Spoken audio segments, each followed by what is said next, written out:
Hello mga kamays! Welcome back to my YouTube channel. For today's video ay pupunta tayo sa Lincoln. Yes! Ang ganda ng entrance pa lang naman talaga ng Lincoln.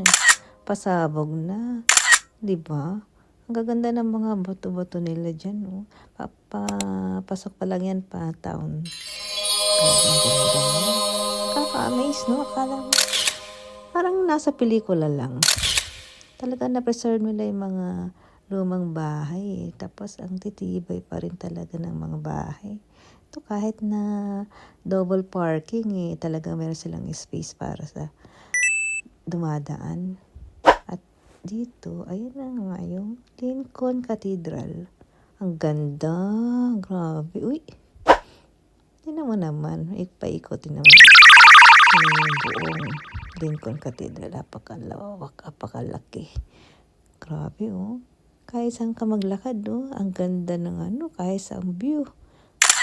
Ito naman, yung papasok, papunta sa museum.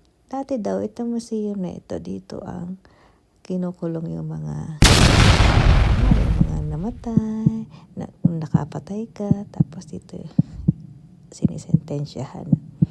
Correct me if I'm wrong, guys, Pero yun lang masabi-sabi. So, ngayon, preserve nila, ginawa na lang na tourist. Para lang, tourist spot siya. Actually, mabilisan lang itong namin, pagpupunta namin dito. Kasi biglang gala lang.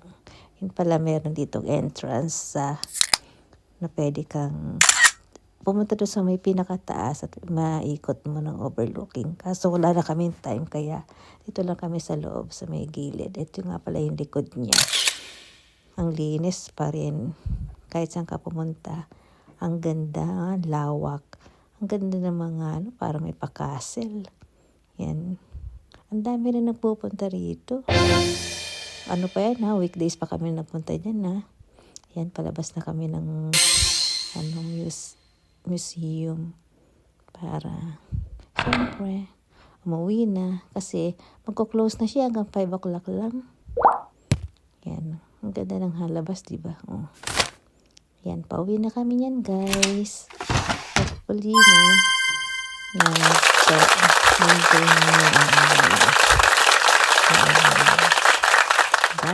naisama namin kayo kahit paano, guys. Napaka-smooth lang ng aming biyahe. Nagulat mga kami, meron palang train dito. Akala to rin tinanong na may asawa ko, akala niya yata karera to. Tumigil ko natin. Pero mas mabilis talaga ang asawa ko sa pag-drive ka sa train. So bye-bye train. So thank you for watching, guys. See you in our next